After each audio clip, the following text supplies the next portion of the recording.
Having me. My name's Chris O'Brien. I'm part of the UCS Solutions team. I'm a director managing our integrated infrastructure solutions. So, when they pinged me about the opportunity to talk to you about what we're doing with UCS and ACI, I just thought we'd go through our integrated infrastructures. And I was, it's a tech field. I do have some technical slides. I don't know how deep you guys generally go, to be candid, but I'll try to go as deep as I can and keep up with you, and hopefully you'll get the story, that you can share with everybody. So the first thing I wanted to talk about was, from a UCS perspective. Well, I guess to kind of reset, I've been with the UCS team, with FlexPod since its inception 5 years ago. Writing the CVDs, the validated designs, and with the BU for about 3 years now. And at the BU, at least within UCS, what we're really seeing is that if you look at our portfolio, it keeps adjusting to really meet certain application requirements, right? So to some extent, the form factors that we're delivering are really to meet the different application workloads. And what this slide is trying to show, at every different layer, at different points within the organization, we see that our portfolio will have a certain platform that can meet the the requirements of that application. Right? At the end of the day, this is about delivering that use case of the application. So freestanding infrastructures, obviously the integrated infrastructures will step into a little bit more. The hyper-converged space in terms of rack mount servers with the disk and the capabilities that hyper-converged brings, as well as scale-out environments. So now we have our C series platform with the 3000 series blade systems, as well as our M series platforms, which, if you look, the cartridges have gotten a little bit bigger. We have 2 socket systems now with more memory in there. So across the board, we're looking at what we can deliver physically to meet the application requirements need, but then maintain consistency with one policy model.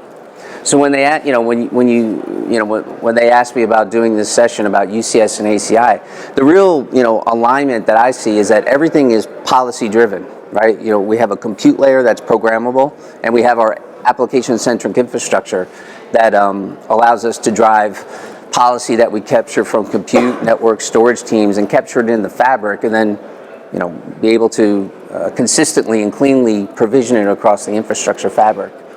So no matter where we are across the edge of the data center, at least within the UCS, we're trying to take a policy-based approach, a common approach to deployment of compute services. And that certainly resonates with our integrated infrastructure stacks. So, working from left to right, FlexPod has kind of been a key platform that we've been working on for 5 years. Like I said, I've been intimate with the program since.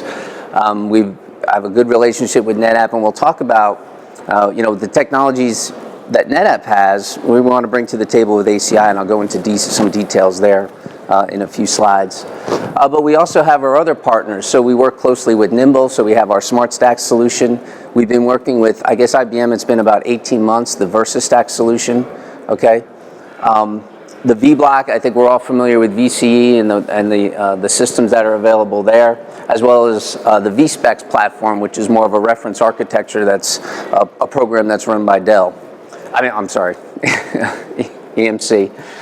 And then we have some of our specialty stacks, such as OpenStack on UCS, as well as some big data solutions that we bring. So to be candid, I don't really work on this side of the field. Obviously, I don't own the vBlock, I'm not part of VCE, but my teams we work on each one of these stacks. So the vSpecs, as well as VersaStack, Nimble, the Smart Stack, and FlexPod.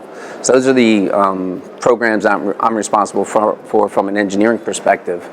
So when we look at them, as our UCS team, obviously we want to bring the best of each one of our partners to the table from a storage perspective. But for Cisco, what we're really trying to do is maintain a consistent model on how and standardize that model on how these things can be deployed, which is obviously going to accelerate adoption, right? Because it's easier to deploy. Our partners can leverage these systems, create practices with it, and ultimately expedite the rollout of the application within the environment, right? If we keep it consistent. And then it's not a mystery when you get on the UCS system what the expectations are in terms of the policies that you're going to be required. Now, granted, each one of these stacks will have certain requirements that each vendor has that differ, between, the service profiles that you create within UCS. But, how it's delivered and what it's delivered through, that, we're maintaining that consistency, okay?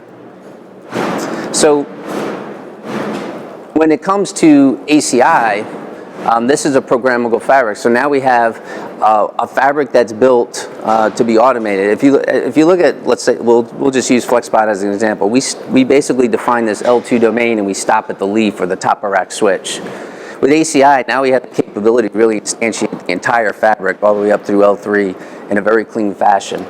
And so when we're, today's presentation, what we'll be focusing on is the ACI.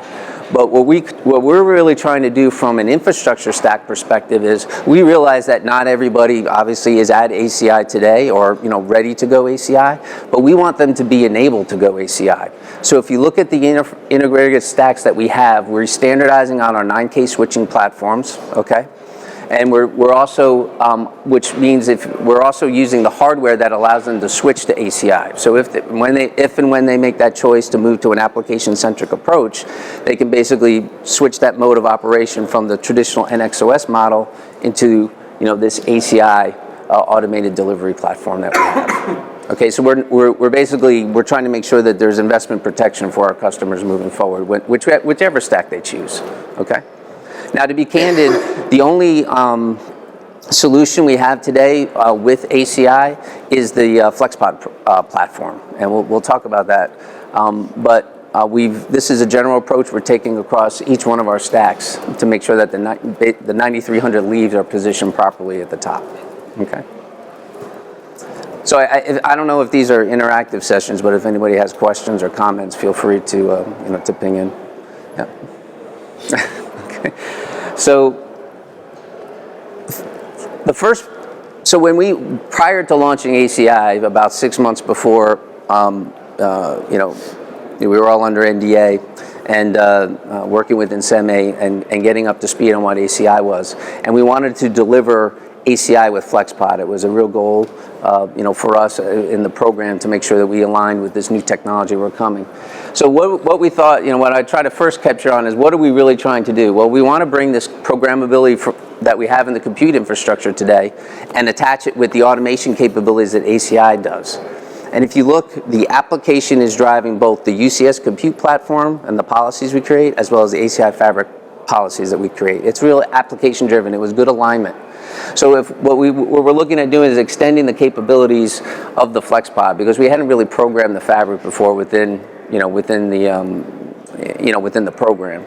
So the benefits that we saw was that at the end of the day, our customers, it was all about the application to start with FlexPod. In fact, when we did it 5 years ago, we were building this secure multi-tenancy solution, and then people they liked the solution, and they basically asked, well, what do we buy? And we were engineers. We were like, well, this is how you do it. We didn't really think about how you sell it. And that's when the FlexPod program really started, that the lights started going off between the two companies. So we developed this, the BOM, the bundle, the reference architecture we call FlexPod, so that people could consume it. And it was really about standardizing the physical stack as well as the logical stack. So if you look at what we've done, and we take great pains and pride to do a good job in documenting what the logical infrastructure really needs to be to deliver apps. And that was in standalone NXOS mode, and now we want to deliver the same consistent policy through ACI.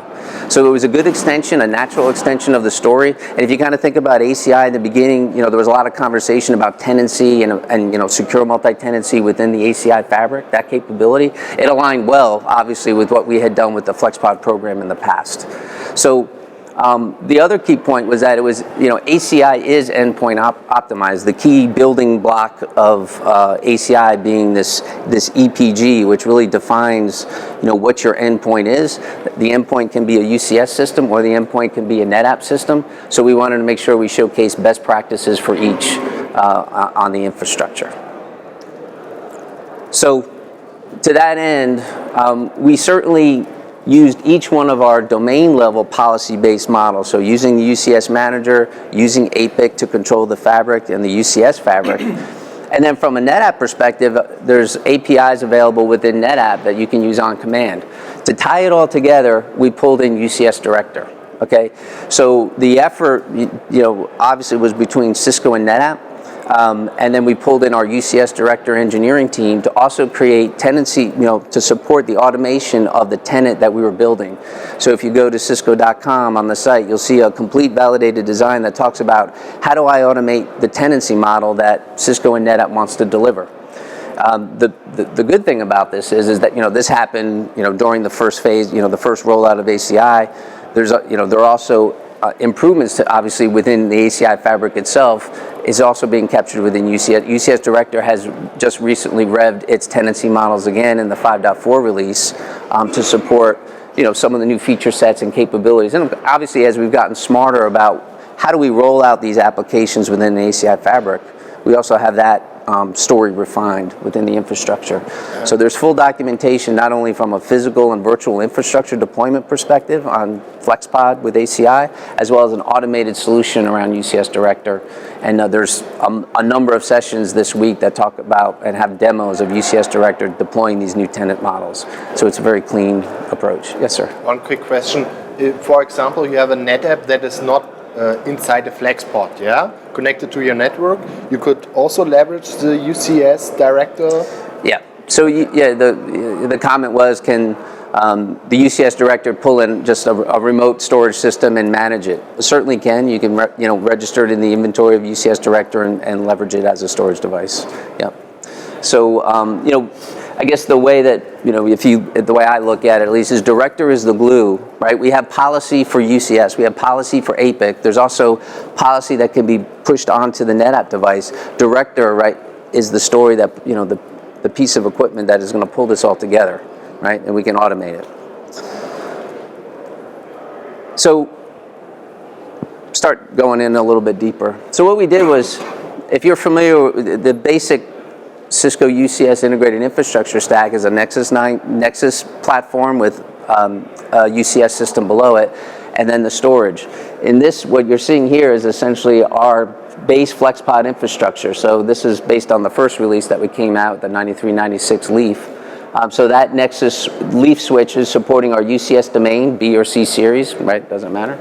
As well as the NetApp storage controllers. The first release that we came out with was based on a hybrid model of the FAS array. As soon as NetApp released their all-flash FAS, the first CVD that both Cisco and NetApp released was on all-flash FAS. So you'll notice within the FlexPod program, everything that we've documented since the day all-flash, it's all-flash FAS. The assumption is that people are going flash, and that's what we're leading with from a design and deployment perspective. If you're familiar with ONTAP, I mean, it's really, it's just a different medium. It's not a different operation, right? If you configure the storage virtual machines, et cetera. So this is really our fundamental base FlexPod, but to ACI enable this, for lack of a better term, is you have to connect up to spine switches of some form factor, as well as introduce the APICs. So the application policy infrastructure controllers, they're leveraging the same leaves. To be candid, this is just a small snapshot of the actual deployments that we use. Within our infrastructure environment, we have 8-node cluster, so it's a single namespace from a management perspective, 8 physical nodes from a NetApp infrastructure, one giant cluster data on tap environment. And we've been doing a lot of work around Microsoft Exchange. There's a documented best practices with that, SharePoint, as well as partnering with, ACI obviously is an open system. So we partner with F5 for a lot of this work around the load balancing capabilities, showcasing device package capabilities, and in the upcoming releases, ACI now has the capability to do network stitching of services. So it's really showcasing NetApp, F5, Microsoft implementations on top of a FlexPod, all captured the best practices. So this is the fundamental building blocks of the FlexPod, though. All right, and as with any data center best practice, redundant links, port channeling capability, VPCs leveraged, within the ACI fabric itself, so we have no single point of failure within it. Right. So given that this is ACI, what were some of the things that we introduced to Flex? I was just trying to point out some of the things at the time that we introduced that were outside of FlexPod, as we knew it at that point. The first thing was we did create a true out-of-band management network. Now that ACI is, we needed to document how you actually integrate with the controller. So that was fully documented within the program. At the time, direct attached C-series servers weren't supported. We introduced that. And then we also have direct connect storage. So this is probably the thing that most people are interested in, to the extent that the 9K ACI Fabric is an Ethernet-based solution. But if you're familiar with NetApp storage, it supports multiple protocols, FCOE and FC being those, one of those. So we did showcase how you can take the NetApp all-flash FAS, attach it into your ACI Fabric, but also attach it into your UCS Fabric interconnects. I mean, I think if you're not familiar with the Fabric interconnects, they are a unified platform. So FCOE, FC, or Ethernet. So we leverage that capability, and we only showcase the fiber channel boot capabilities. But the point is that the path is there, the capability is there. So if you still have fiber channel requirements or FCOE requirements within the data center in your ACI Fabric, you can certainly leverage the UCS Fabric interconnects to provide that service and the connectivity to your storage. All right. So that was a key feature that we documented within the design. As far as the applications, I mentioned that we worked with STG, our security technology group around. So we have ASA 5585 firewalls in the environment, as well as F5 load balancers in the environment. So what we did was we tried to capture all the policies, and we also pulled in to open the kimono, I guess. Within, I'm very infrastructure focused, but there's separate teams that focus on the application, Microsoft applications specifically. So we pulled in our SharePoint experts and our Exchange experts to make sure that we had a best practice design around the app that was captured, again, and instantiated through the policy of the ACI Fabric.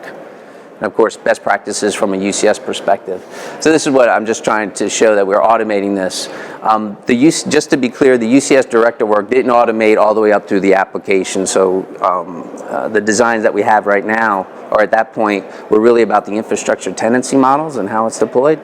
The more current versions are looking farther up the stack to start rolling out the virtual machine environments. All right. So one of the things that really, if you're familiar with cluster data on tap, which was released, I guess it was the 8.x release that came out with cluster data on tap.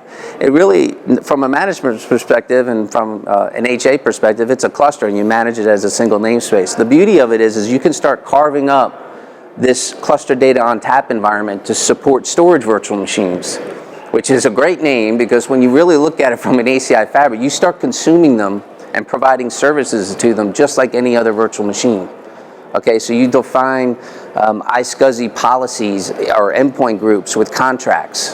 So I'm not sure what everybody's level is with ACI. I'm just assuming a general awareness of ACI at this point. But the beauty of it is from a tenancy perspective, obviously we can carve it up, and this is an example, but we can start now saying, if I have and the way that we're really using it today is saying, if I have an Exchange environment, I'm going to create a dedicated storage virtual machine within my cluster data on tap environment, and I'm going to supply the NFS services or the iSCSI services, basically the storage services that are required, and that policy is captured within ACI. So if you look about, everybody, I just always remember this, marketing slide that they had about ACI, and they had the different colors striping it, and how you can carve everything up. But now the beauty of it is, with what we're doing in FlexPod, is we're extending the carving it all the way through the storage infrastructure, right? So that you have very, very unique and granular rules. And if you think about what ACI is delivered with segmentation and security, now those rules are applying all the way through your storage policy. So you get a very clean container, that you can put your application within, and then of course repeat it and automate it, because now the policy is captured in one place. So we're doing a lot of work around storage virtual machines within the NetApp environment. It was an easy alignment, between the companies when we started looking at the architectures. Okay. So just to double click a little bit more is now that we have this concept of a storage virtual machine, and everybody's familiar with the virtual machines and the ability of the ACI fabric to deliver actually manage that virtual distributed switch environment. What we're providing within the program is how do we now connect up all these services? So this is kind of a high-level slide that talks about if I have iSCSI services, how can I connect them through the fabric? Okay, so we go through pains to define the iSCSI contracts, the NFS contracts, what should be on a virtual distributed switch, and what should perhaps be on a vSwitch, which will come up before the fabric even comes up. So all those design points and deployment, all that deployment guidance is provided within the CVD. And it's really to what we called it our infrastructure tenant. I don't know if that was the best name, but the point of it was you first have to bring up your virtual environment, right, within an ACI fabric. So we show you how within this FlexPod you can bring up iSCSI boot or fiber channel based boot, the ESXi host, make sure those services are available from day one, and then manage the entire virtual distributed switch environment through the ACI fabric. Okay. Any questions or comments? No? Okay. So what we did was, because it's application centric, was we used Exchange and SharePoint, as I mentioned earlier, and this is just showing the SharePoint application, which is an easy one to understand when you start thinking about the web, the app, and the database tiers that exist within this environment. So we created a single tenant that contained the application. So in this case, for our purposes, we got to the point where the application is the tenant. Obviously, you can put multiple applications within a single tenant infrastructure, but to keep it clean, this is the way we did it. We defined multiple bridge domains, and within those bridge domains, the EPGs, not only for the app, but also how to externally, gain access to the larger network. This actually is now changed to the effect that now you can use a single L3 point within ACI. So we were defining an L3 external egress point for every single tenant. Today you can share a common L3 egress point and then use contracts to map those services through. Okay, so there's more efficiency with the latest 1.28 ACI release. But we created, obviously the applications, the EPGs, and the contracts that dictates the conversations and the allowed traffic patterns. Just a terminology question. What's an EPG? Oh, I'm sorry. EPG is an endpoint group. Endpoint group. Yeah. Yeah. I'm sorry. I'm not sure where everybody is on their ACI skill set, but yeah. So endpoint group is, and essentially when you create an endpoint group, it'll actually at least in a virtual machine environment, it'll create the port group in vCenter. So when you define an EPG within ACI, it instantiates itself as a port group that's available for the VM administrator to assign to a VM. All right. But I think we're all aware that ACI, it doesn't have to be a VM, right? We can make this a NetApp FAS, we can make this a bare metal server, what have you, whatever the Hyper-V or KVM, etc. So when we look at the application, and this is actually showing that as these EPGs were formed, all the different endpoint groups within vCenter were deployed. So this is, again, policy-driven, all through APIC, instantiated on your fabric, available for your vCenter administrator to consume, all right? So with UCS, I mentioned that we considered this the glue to really pull these all together: compute, network, storage, as well as start the provisioning of the virtual machine environments. And the work that we did were around these major use cases. So we obviously show the infrastructure automation of both physical and virtual through UCSD. We also captured, how do we not only do the tenant configuration, but how do we attach iSCSI guest storage? So if the VM needs its own storage within the NetApp environment, we can make that loan available through iSCSI, and this workflow is created through UCS, created in UCS Director and then can be readily repeated across any VM that needed that capability. Provision the virtual machines themselves, not up through the application layer, as I mentioned, but certainly we can provision the VMs. We showcase snapshot capabilities, so we want to make sure that our environment was fully backed up. We did it through UCS Director. And then how can you make self-service? So there's a portal capability on UCSD. We showcase that portal. Obviously you can put another portal in front of UCS Director and just use UCSD as your infrastructure as a service platform. But we just showcased the portal capability. And it was really about quick enablement of the environment.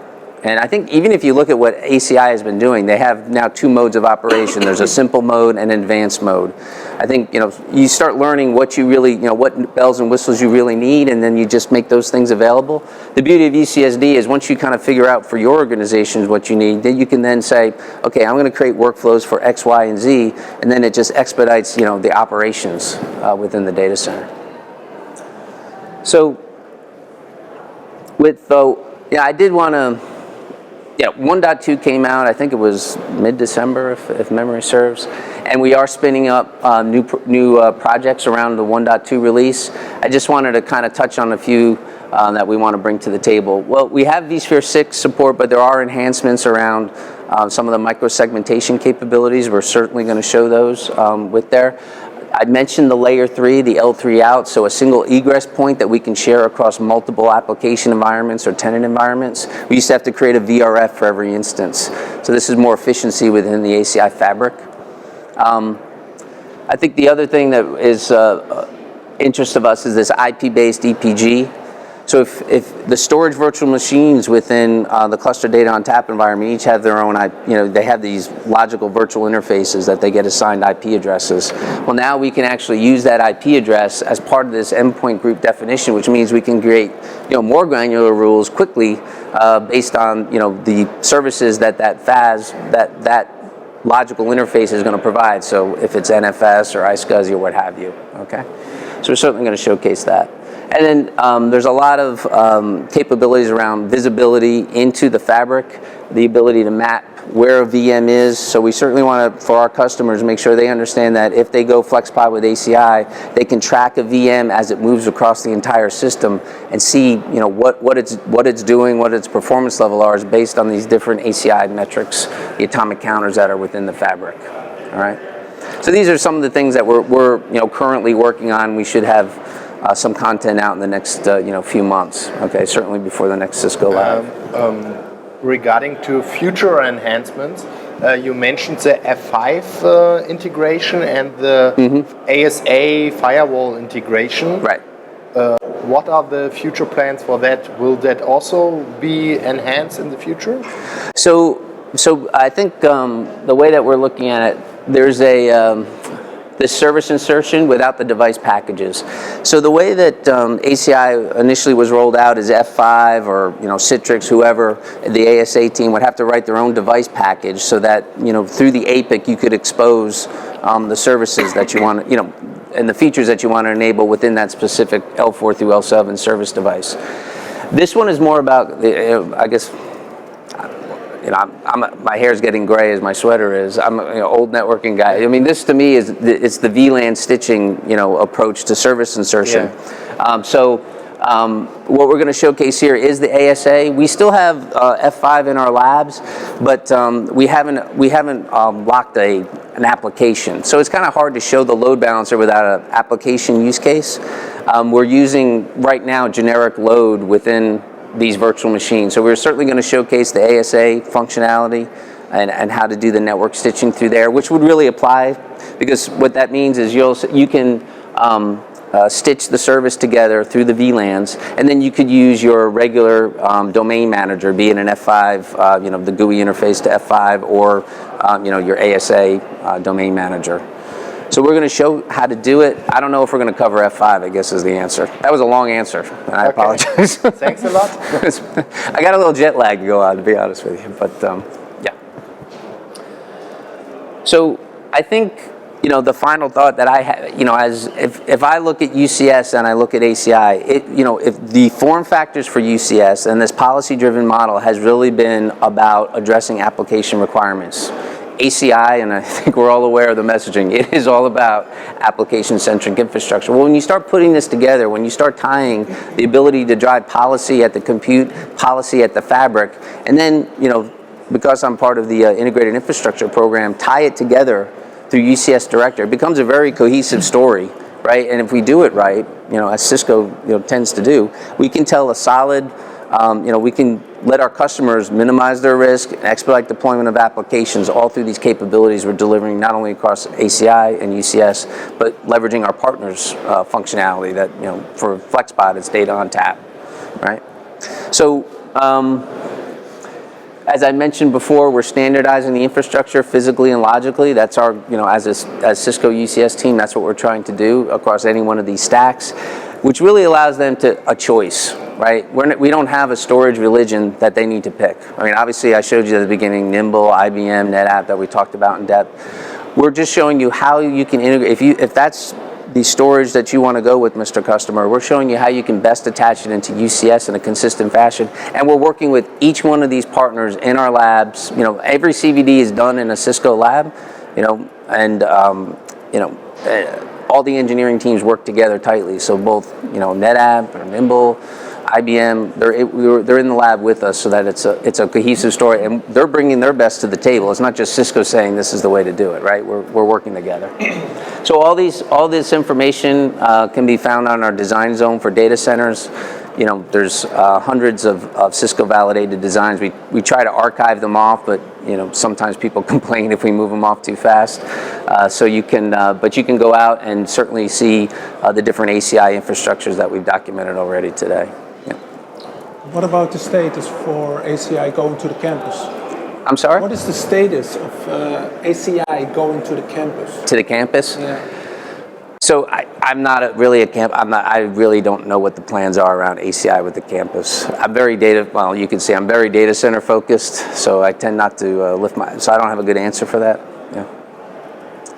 As a customer looking at purchasing a FlexPod and migrating some of their applications they already have running in their data center, say it's Nexus and UCS, the FlexPod doesn't include like the firewalls and load balancers. No. So how can you easily migrate your applications? Can you connect to your existing firewall and load balancing infrastructures and map those policies in ACI, or is it those also need to be set up in a pod? So there are capabilities. I know AVS has. So to be clear, I've never worked with the AVS, which is the Cisco N1K on the ACI environment. The efforts that we've done have been all around the vSphere virtual distributed switch, but there are ways to map traffic remotely to different services if you needed to through AVS, is my understanding. Now, how people, so migration is never easy, right? You kind of have to look at each situation. To be clear, there'll probably be traffic engineering that you need to do to make sure those services are consistent as you move your policy from a traditional deployment model into the ACI fabric.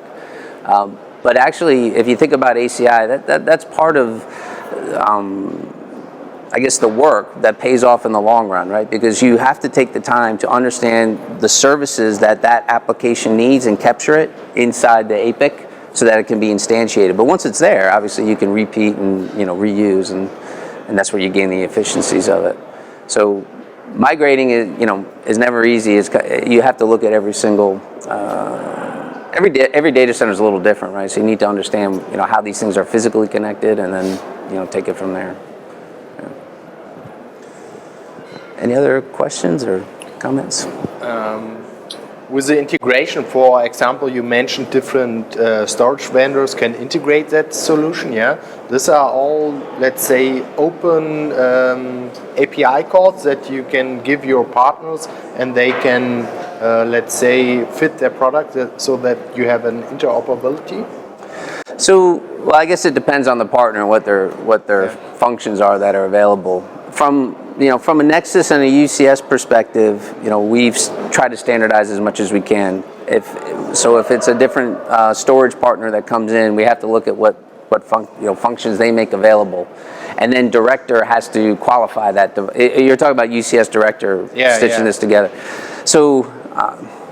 One of the things about integrated infrastructure, and the largest, I think, work that no one ever sees, is making sure that all of these, we don't just release this. It has to be fully qualified, meaning all the QA work, interoperability work has to be done.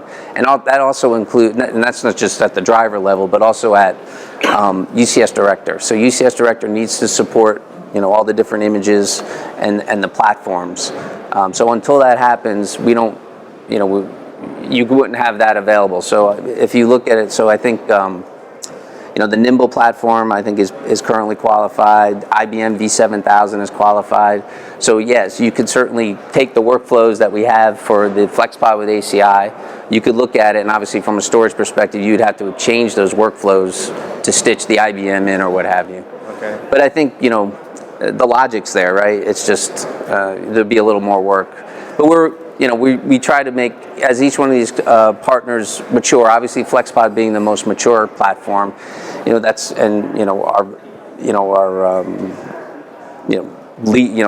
usually is the one that we do first for any one of these new capabilities. So we do have an IBM VersaStack UCS Director CVD, but we haven't done it yet with ACI. So we're getting there.